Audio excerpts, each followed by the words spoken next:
अपने ही चंचल मन को अपने ही बस में करके एकाग्रता, स्थिरता एवं स्वयं अपने आप में शांति का अनुभव करने की दृष्टि से पुनः साधना करते करते आज 1258 दिन हो गए। तारीख 18 अप्रैल सन 2025, दिन शुक्रवार, प्रातःकाल का समय।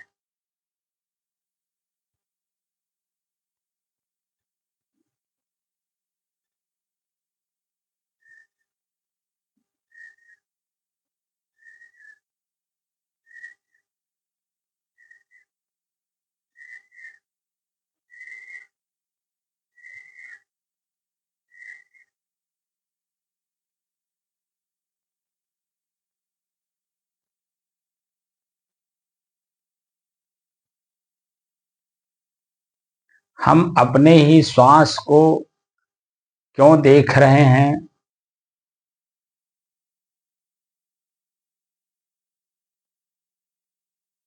इसका उत्तर ढूंढने के लिए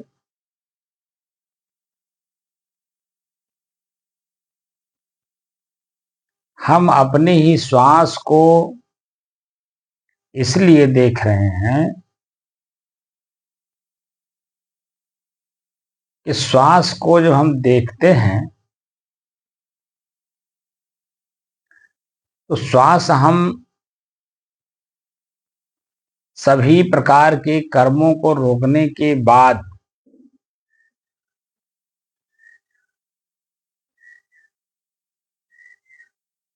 कर्मों के परिणामों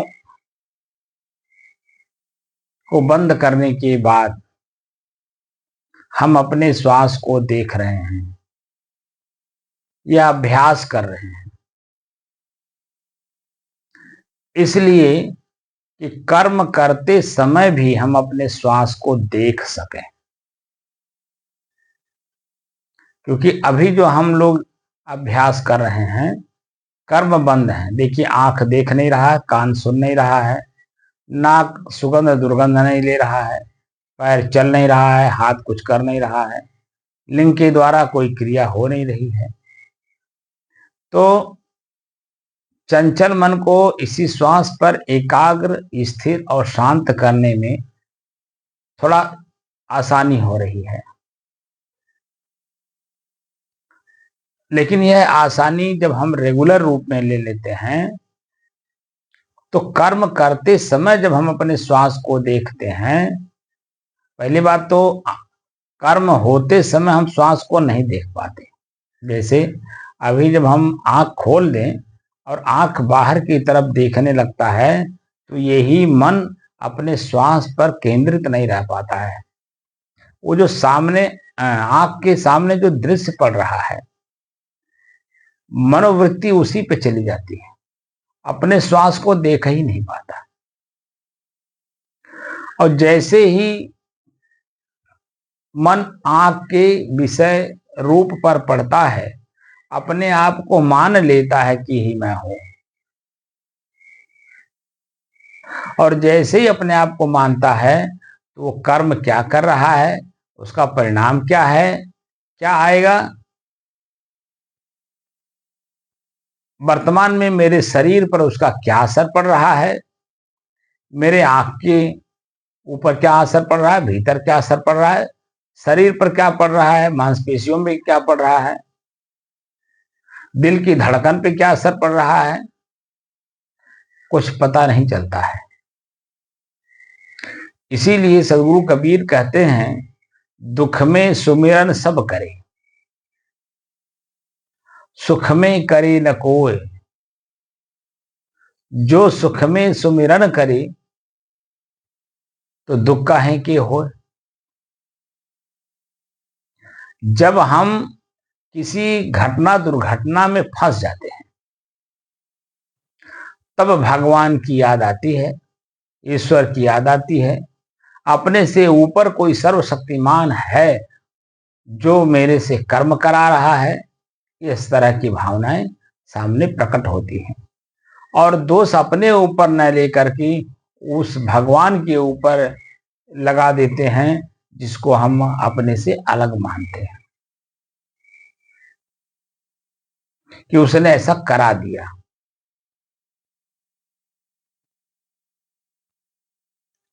कोई कुछ करता नहीं है और कराता नहीं है, वह तो प्रकृति में स्वतः हो रहा है। तो जो वर्तमान में हो रहा है ये पूर्व के कर्मों के संस्कारों के आधार पर हो रहा है और आज जो आप कर्म कर रहे हैं उसका परिणाम आने वाले दिनों में आपको मिलेगा, भविष्य में। इसीलिए हमारे ऋषि 3 तरह के कर्मों का जिक्र करते हैं।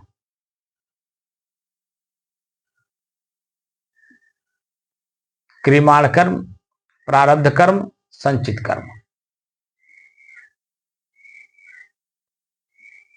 अब इन तीनों कर्मों का परिणाम दिखाते हैं और आपको आने वाले संचित कर्मों को वर्तमान में उसे जलाने की कला भी सिखाते हैं।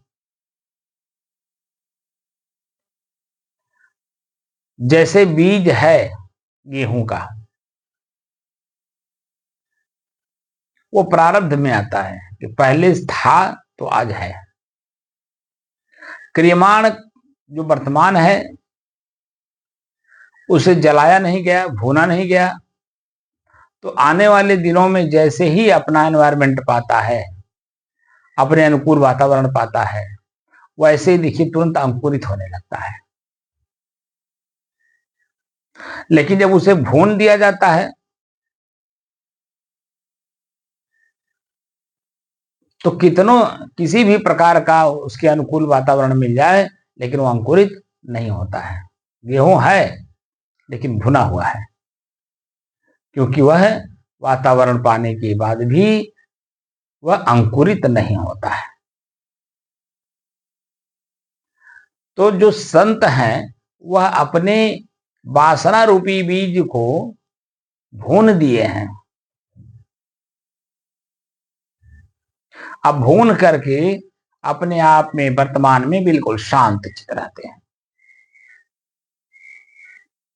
समाधि अवस्था में हमेशा रहते हैं, वो जागृत में हो, सुसुप्ति में हो या साधना काल में हो, वो तीनों काल में एकदम शांत स्थिति में रहते हैं, समाधि अवस्था में रहते हैं। तो समाधि शब्द का जो मैंने अर्थ बताया था, जो हमारे ऋषियों का अपना खोज है, जिस अर्थ में समाधि शब्द का प्रयोग हुआ, सम धन आधि। तो आधि अपने आप में अकेला शब्द नहीं है, उसमें उसके साथ जुड़ा व्याधि भी है। आधि और व्याधि, व्याधि का मतलब कष्ट होता है, आधि का मतलब सुख होता है। सुख और दुख के मध्य रहने वाला वह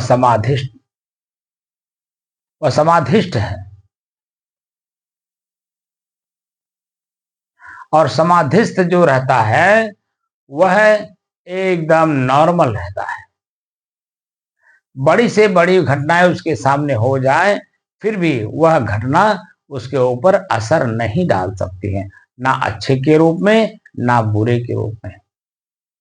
वह तो सामान्य भाषा में एक प्रकार से कहता है, अरे तो भगवान कर दिए, हो गया, नहीं तो हमरे बस में कहाँ था कि हम कर पाते।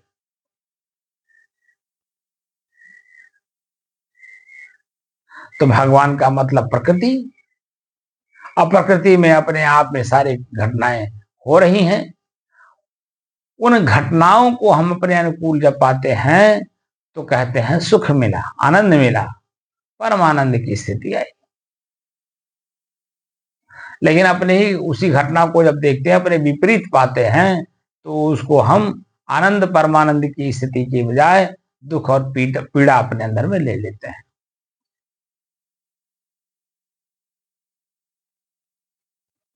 तो श्वास इसलिए देखा जा रहा है कि सबसे महत्वपूर्ण विषय है काम वासना,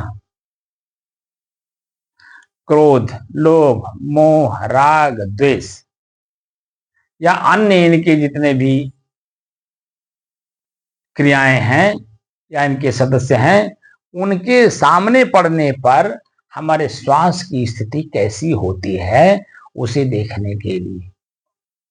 अभी तो हम अच्छे और बुरे कर्मों को परित्याग किए हैं, सिर्फ एक श्वास पर मन को केंद्रित कर रहे हैं, यानी एकाग्र कर रहे हैं, और एकाग्र करने के बाद उसी में लगातार देखने की वजह से स्थिरता भी दिखाई दे रहा है। और जब श्वास को देखते देखते एक अवस्था ऐसी भी आती है, देखना अपने आप में बंद हो जाता है। तो जो स्थिति हमारे शरीर की होती है, आप लोग अपने आंख से देखते हो, लेकिन अपने आप में उसका अनुभव नहीं कर पाते हो। तो जब मेरे शरीर को आप अपने आंख से देखते हो तो मन बनता है, और मन क्या कहता है, तो सो रहे हैं, इनका तो नाक बज रहा है। लेकिन वह स्थिति अपने आप में हम लोग अनुभव नहीं कर पाते, और जब अनुभव नहीं कर पाते तो जो वर्तमान की स्थिति आंख ने देखा, मन बना, और जो भाव जगा, उसको ही हम स्थिर कर लेते हैं। अरे ये तो बहुत बड़ा अपने आप के साधक बन रहे हैं, साधना का करते हैं, तो साधना बैठ करके सोते हैं। इसकी बारीकियों के ऊपर हम नहीं जाना चाहते, बस जो मन ने कह दिया हम उसको मान लिए। लेकिन स्वयं अपने आप को उस लेवल पर ले जाकर के जरा देखो, जिस लेवल को मैं आपको ऑन कैमरा दिखाता हूं, वो खुद भीतर से जा करके उस पर अनुभव करो। तो जो अनुभूति आपको होगी, वो मेरी अनुभूति जो मुझे हुआ, वही अनुभूति आपको भी होगी। कि देखने की कला भी बंद हो जाती है, आप उसे देख नहीं सकते, क्योंकि आप वही हो गए। जब आप वही हो जाओगे जो हो आप, तो दूसरे को देखोगे कैसे? दूसरे को तभी देखा जा सकता है जब हम अपने से अलग किसी चीज को मानते हैं, तब देखा जा सकता है। लेकिन जब मैं वही हो गया तो कैसे दिखाई देगा?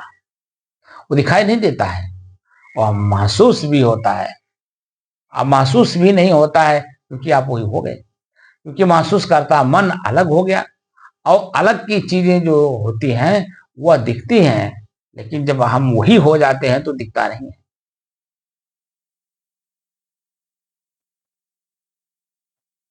दीपक स्वयं अपने आप को नहीं जानता कि मैं दूसरे को प्रकाश दे रहा हूं, क्योंकि वो दीपक खुद है, ये है। दूसरा व्यक्ति जो उससे अलग है, वो देखता है, वो जानता है यह दीपक है, इसका कद्र करना चाहिए, क्योंकि ये हमें प्रकाश दे रहा है। लेकिन दीपक खुद क्या अपने आप को अपने आप में कीमत समझता है? क्या अपने आप को आदर देता है? क्या अपने आप में भाव देता है? वह तो उसका उपयोग करता जन्म उसका भाव दे, उसके ऊपर भाव रखता है और उसका आदर करता है, उसको सुरक्षित रखता है, ताकि प्रकाश अपने आप में प्रकाश हो, जिसके नीचे मैं कुछ देख सकूं, कुछ कार्य कर सकूं,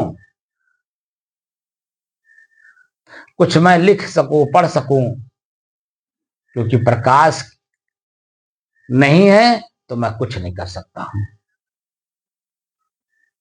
तो मन दीपक की तरह अलग है, प्रकाश दे सकता है, लेकिन मैं जो हूं वो दीपक नहीं है।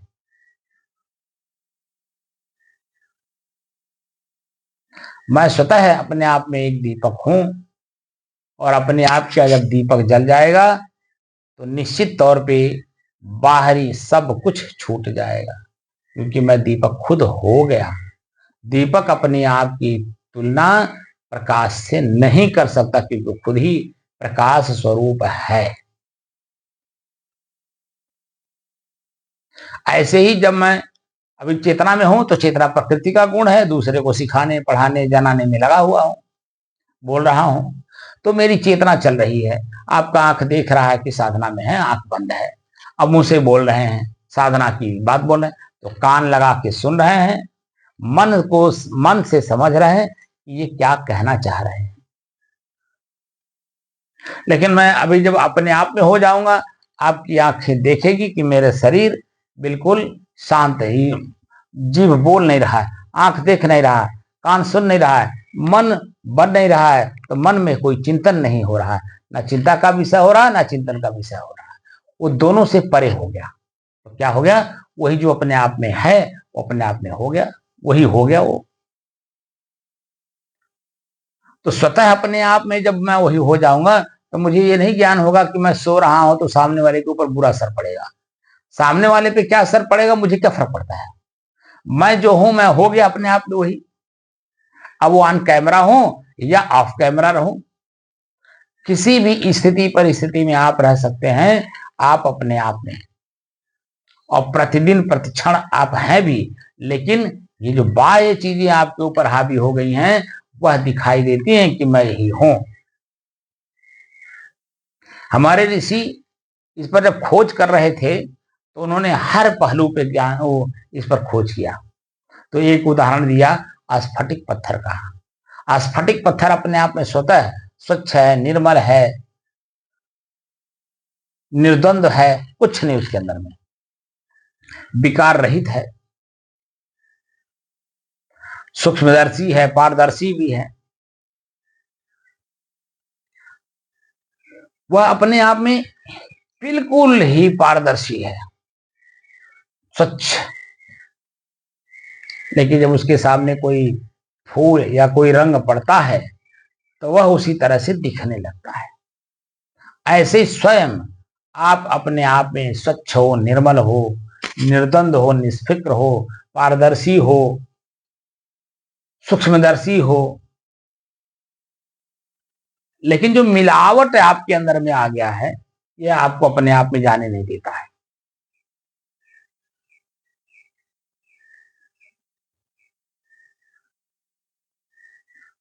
इसलिए जो श्वास को देखा जा रहा है वह इसलिए कि हम जो व्यवहार करते हैं, और जब श्वास पर मन रहेगा तो व्यवहार करते समय व्यवहार का परिणाम स्पष्ट इसी श्वास पे दिखता है।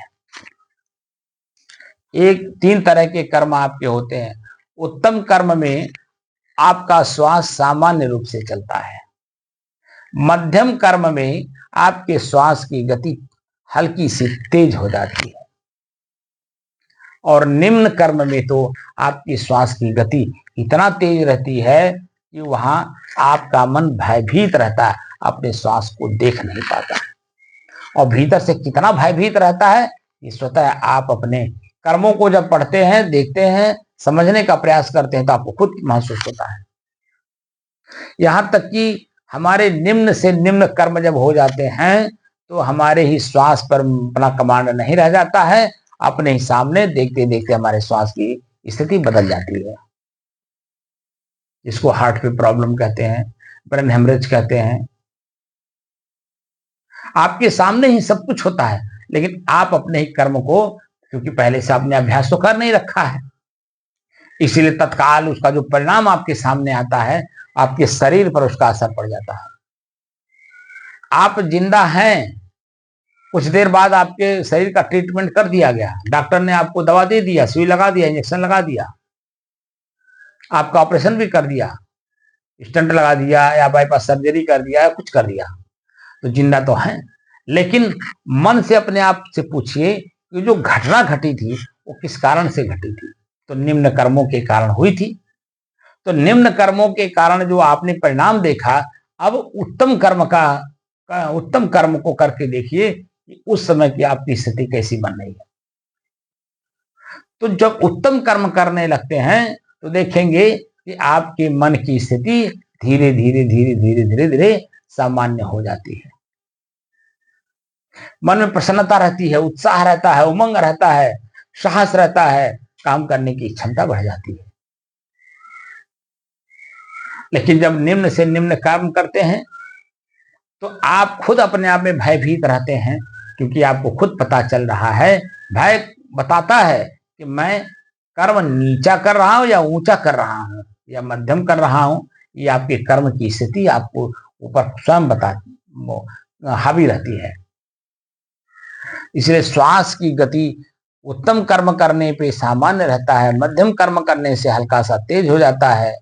लेकिन जब निम्न कर्म करते हैं या निम्न से निम्न कर्म करते हैं तो श्वास की गति तेज हो जाती है, जो आगे चल करके अपने आप आपके सामने ही बंद हो जाती है, चलना ही बंद हो जाती है। और आप खुद अपने सामने ही देख रहे हैं और अपने कर्मों को भी देख रहे हैं कि किस कर्म के द्वारा हमारे श्वास की गति बंद हुई।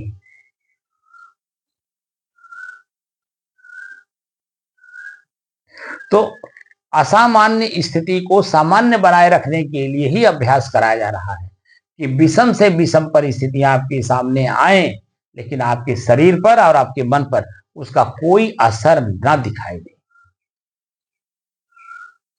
तब आपके इस साधना की परिपक्वता के रूप में दिखाई देगा। अन्यथा जैसे सामान्य आदमी है जो साधना नहीं कर रहे हैं, उनमें और आप में कोई अंतर नहीं है। वह तो अपना कर्म कर करके देख रहे हैं, जान रहे हैं, समझ रहे हैं और अपने को जो थे उससे भी नीचे ले जाते हुए अपने आप को छोटा बनाते चले जा रहे हैं, क्योंकि कर्म ही ऐसा कर रहे हैं कि वह कर्म दूसरे के सामने प्रकट नहीं कर सकते हैं। ना वो उसको अब दिखा सकते हैं, ना सुना सकते हैं, ना बोल सकते हैं।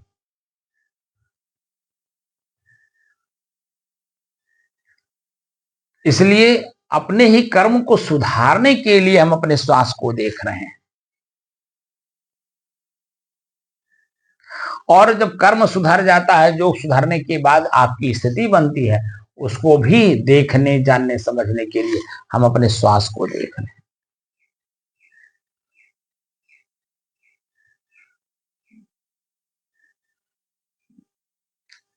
श्वास की गति जब तेज होती है तो मन में हिंसा हो जाता है, तब आपकी श्वास की गति तेज होती है। और जब हिंसा अहिंसा में बदलने लगता है तो आपके श्वास की गति जो तेज है वो धीरे धीरे धीरे धीरे नॉर्मल होने लगती है। तो अहिंसा पर हमने एक लेख लिखा है कल, और हमने व्हाट्सएप पे लोगों को भेज भी दिया है। उसकी जिक्र यहां कर देता हूं कि साधक जब अपने साधना काल में रहता है तो एक अस्थायी रूप से जो बाहर के कर्म होने से अहिंसा होता है, ऐसे ही भीतर सूक्ष्म रूप से भी हम हिंसा और अहिंसा में लगे रहते हैं। अगर हमारा मन भयभीत हो रहा है किसी भी प्रकार के कर्म से, तो आप जान लीजिए कि आपने हिंसा कर दिया है। हिंसा जहां हुआ वहां आपका मन भयभीत होगा, निश्चित है। लेकिन जहां आपने अच्छे कर्म किए हैं, वो अपने आप में अहिंसा है, उसका भी असर आपके ऊपर दिखाई देगा। आप खुद देखेंगे कि मन प्रसन्न रहेगा, आनंदित रहेगा, उत्साहित रहेगा, उस कर्म को दोबारा भी अपने सामने करने का प्रयास करेगा और दूसरों को भी उसको उस कर्म को करने के लिए प्रेरणा देने का मन बनता है। जैसे हम लोग वर्तमान में अहिंसा व्रत का पालन कर रहे हैं सन 90 से, तो स्थिति ये बन रही है कि हम दूसरे को प्रेरणा देते हैं, बाबू मछली ना खाओ, अंडा ना खाओ, मुर्गा ना मारो, मुर्गा ना कटवाओ, बकरा ना कटवाओ, ना खाओ उसके मांस को। तो उसका परिणाम ये है कि जब आप नहीं दूसरे को कष्ट दोगे तो आपको कष्ट देने वाला कोई नहीं होगा। लेकिन जब आप दूसरे को कष्ट दोगे तो जिसको आपने कष्ट दिया है वही जीव देर सबेर आपके सामने आकर के आपको कष्ट देने का प्रयास करेगा। क्योंकि कर्म का सिद्धांत है, जो आप देते हो प्रतिक्रिया के रूप में आप वही वस्तु पाने के अधिकारी हो, उसी भाव में, उसी क्रिया में। यहां हम मुक्त होना चाहते हैं तो हमें ना अच्छे कर्म की जरूरत है, ना हमें बुरे कर्म की जरूरत, ना हमें हिंसा करने की जरूरत है, ना हमें हिंसा पर व्रत पालन करने की जरूरत है। क्योंकि मैं दोनों से ही मुक्त होना चाहता हूं। तो मैं होना क्या चाहता हूं? मैं जो हूं वही होना चाहता हूं। कर्म करने से पहले आप कैसे थे और कर्म करने के समय कैसे हो, कर्म करने के बाद आपकी स्थिति कैसी होती है, इसको जब आप पढ़ ले जाओगे तो निश्चित है कि आप अपने कर्म को करने से पहले 100 बार सोचेंगे करें कि ना करें। क्योंकि कर्म जब कर देंगे, अच्छा होगा तो उसका परिणाम आएगा मन की प्रसन्नता, वह भी आपके लिए घातक है। और अगर आपने बुरा कर्म कर दिया, उसका परिणाम आ गया दुख, वो तो महान घातक है।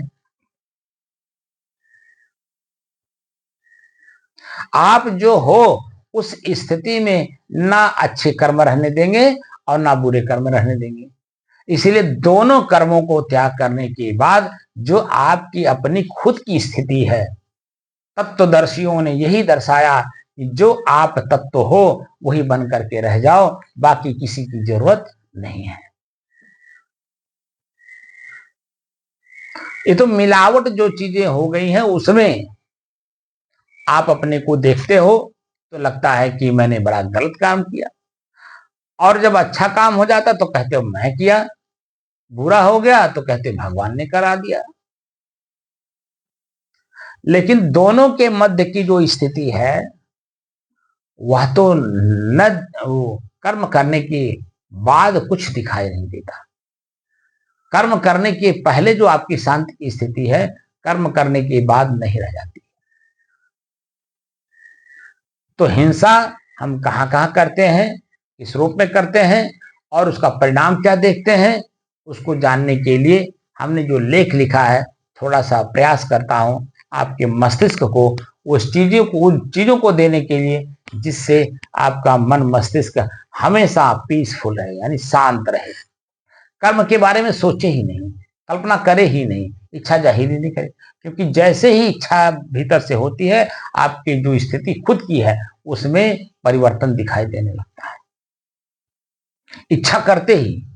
और इसी इच्छा को अपने बस में करने के लिए ही अध्यात्म में आने की जरूरत पड़ता है। और अध्यात्म का मूल मंत्र है स्वयं मैं कौन हूं जानने की स्थिति, जानने के साधन।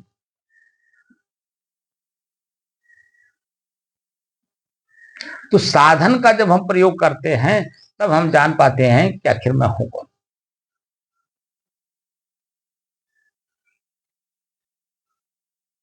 आसुरी शक्तियों को दमन करने के लिए ही दैवी शक्तियों की जरूरत पड़ती है।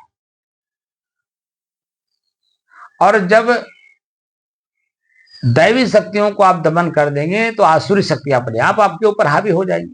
तो दोनों परिस्थितियों में आपकी स्थिति जो वर्तमान की है वो डामाडोल हो जाती है, बदल जाती है, परिस्थिति ही बदल जाती है। इसलिए दोनों का परित्याग करके जो आप हैं उसी अपने स्थिति में रहने का प्रयास करिए, उसी का अभ्यास करिए कि आखिर मैं हूं कौन, और जो हूं उसी में रहने का भरपूर अभ्यास करिए।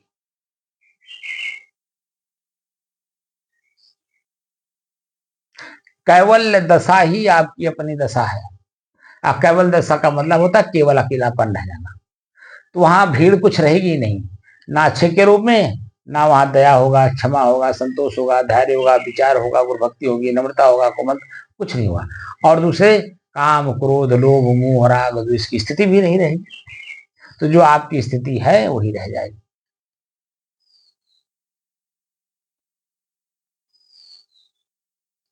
और आप अपने आप में स्वच्छ निर्मल हो, वह कोई विकार नहीं है,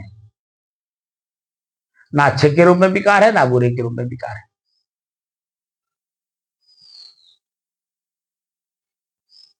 तो जो अहिंसा के बारे में हमने लिखा है उसको आपके सामने प्रस्तुत कर देता हूं, समझने का प्रयास करिए।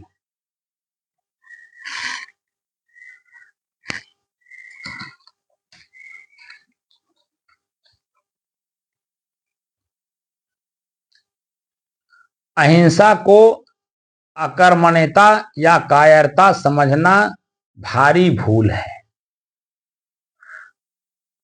अहिंसा को अकर्मण्यता या कायरता समझना भारी भूल है। अहिंसा वह नहीं है जिसमें कोई साधक भय के कारण आक्रमण का प्रतिकार नहीं करता, न करता हो। हिंसा और अहिंसा का आधार साधक की मनोभावना के ऊपर निर्भर करता है। अहिंसा की सबसे उच्च स्थिति वह है जिसमें साधक समस्त प्राणियों को आत्मवत समझता हुआ शत्रुता और मित्रता दोनों से परे रहता है और किसी भी परिस्थिति में हिंसा की भावना का उसके मन में प्रवेश नहीं होता है। हालांकि ऐसी अवस्था प्राप्त करने के लिए बहुत प्रयास, बहुत अथक प्रयास करना पड़ता है, जिसे हम लोग कर रहे हैं। आज 1258 दिन से लगातार अभ्यास करते करते आज अब अलग अलग चीजों पर हम अध्ययन करना प्रारंभ किए हैं, क्योंकि मन शांत है, उसको जानने का प्रयास कर रहा है। ये जानने के पहले भी आप वही थे, जानते समय भी आप हो और जानने के बाद भी आप हो। यह स्थिति जानने के लिए हम लोग जानकारी प्राप्त कर रहे हैं।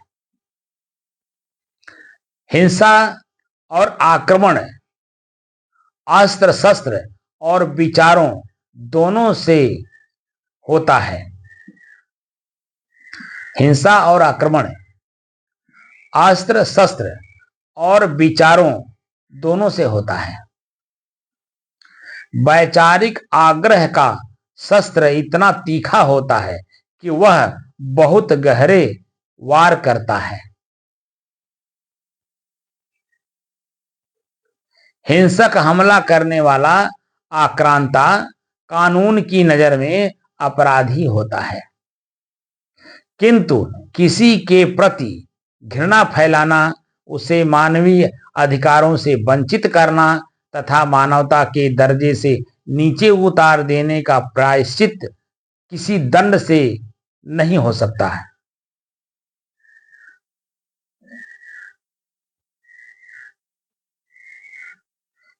हिंसक हमला करने वाला आक्रांता कानून की नजर में अपराधी होता है, किंतु किसी के प्रति घृणा फैलाना, उसे मानवीय अधिकारों से वंचित करना तथा मानवता के दर्जे से नीचे उतार देने का प्रायश्चित किसी दंड से नहीं हो सकता। वह अक्षम्य है, वह अक्षम्य हिंसा है। धन के लुटेरे से विचारों का लुटेरा कम घातक नहीं होता है, बराबर का हिस्सेदार है। सांसारिक व्यवहार में हमें अपनी मनोभावना के अनुसार ही हिंसा अथवा अहिंसा का निर्णय करना होता है। जब आप शांत रहेंगे तभी समझ पाएंगे मैं हिंसा करने जा रहा हूं या अहिंसा कर रहा हूं। अहिंसक जीवन को इस कसौटी पर कसा जाना चाहिए कि दूसरों के प्रति हमारा व्यवहार कैसा है।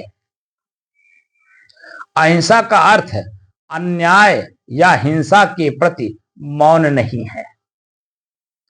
अहिंसा सुख का उत्सव है, एक संपूर्ण जीवन पद्धति है।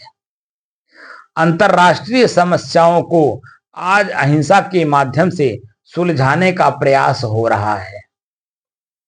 यह भी अपने आप में बहुत कुछ कहता है। हिंसा में शक्ति है तो अहिंसा में उससे भी कहीं अधिक शक्ति है।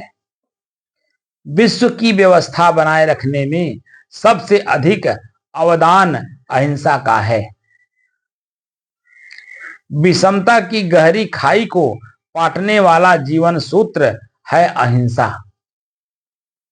जब कोई प्रमादी बनकर, जानबूझकर अथवा लापरवाही से किसी भी जीव पर घात करता है या उसे कष्ट पहुंचाता है, तभी उसे हिंसक कहा जाता है। अन्यथा वह एक शुद्ध मनुष्य है। उसके ऊपर कोई शब्द लागू नहीं होते, बस एक शब्द लागू होता है कि वह तो साधु है। तो साधु है का मतलब क्या है? वो मनुष्य है, सज्जन पुरुष है, विचारवान है, परिणामदर्शी हैं, दूरदर्शी हैं, इसलिए किसी के साथ ऐसा दुर्व्यवहार नहीं करते जिससे समाज में आपके प्रति लोगों का भावनाएं बदले। इन सब चीजों को जानने के लिए ही हम लोग साधना कर रहे हैं। अपने ही इंद्रियों को, अपने मन को, अपने कर्मों को धीरे धीरे अपने बस में करने का प्रयास किया जा रहा है, क्योंकि कर्म तो होना ही होना है। शरीर में जब तक है कुछ ना कुछ तो कर्म होगा ही। न चाहते हुए भी भूख लगेगी, प्यास लगेगा, नींद लगेगा। जो प्राकृतिक चीज है वो तो होंगी ही होंगी, लेकिन आप प्रकृति हो नहीं। प्रकृति को जानने वाले, समझने वाले, प्रयोग करने वाले, प्रकृति से अलग आप तो उसके पुरुष हो, उपभोक्ता हो। पुरुष का मतलब पुरुषेते पुरुष है। पुर यानी शरीर एक नगर है, इस नगर में निवास करने वाले आप स्वयं पुरुष हो। लेकिन अपने पुरुषत्व को जानते नहीं, इसलिए इंद्रियों के विषयों में अपने आप को उलझा करके इस शरीर को पुरुष मानते हो, जो कि शरीर में रमण करने वाले को पुरुष कहा गया है। या वो चींटी से लेके मनुष्य तक सभी लोग पुरुष हैं जो शरीर में रमण कर रहे हैं।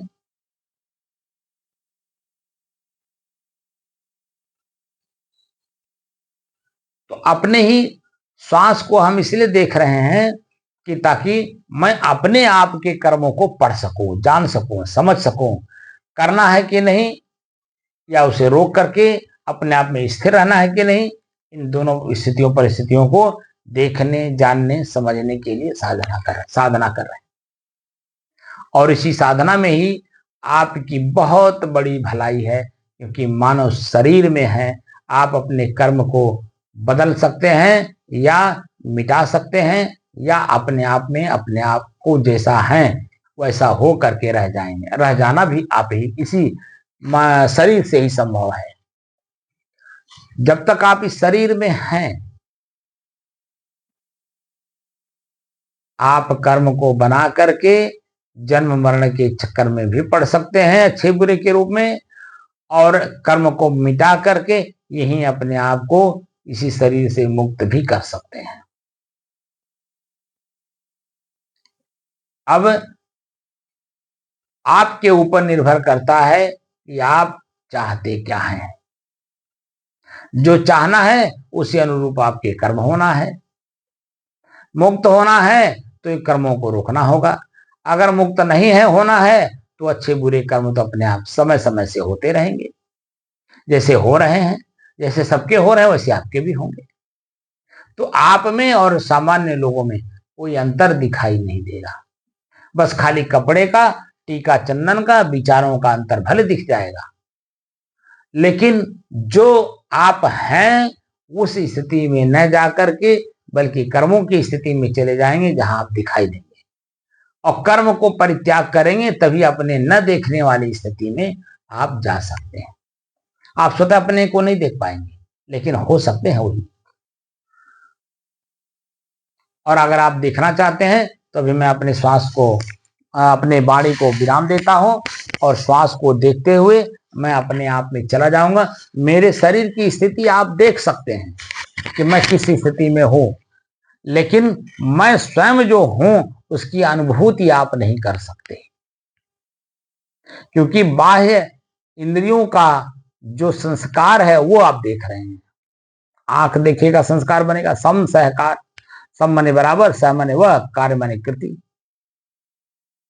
तो जो आपका आंख कार्य कर रहा है उसका परिणाम आपको महसूस हो सकता है, लेकिन स्वयं अपने कर्म को मिटा करके जो आप स्वयं हैं उसका महसूस नहीं कर सकते हैं। इसलिए आंख को बंद करना पड़ेगा, कान को बंद करना पड़ेगा, नाक को बंद करना होगा, जीभ से बोलना बंद करना होगा, सुनना बंद करना होगा, स्वाद लेना बंद करना होगा, हाथ से करना बंद करना होगा, पैर से चलना बंद करना होगा। इंद्रियों के सारे कर्मों को आराम से बंद करना होगा, नहीं तो यही कर्म आपको उलझा करके आज तक रखे हैं और आगे भी उलझा के रखेंगे। अब आप पर निर्भर करता है कि आप उलझना चाहते हैं या अपने इस जीवन को सुलझा करके अपने आप पे स्थित होना चाहते हैं। दोनों में आप ही के कर्मों का परिणाम सामने दिखाई देगा।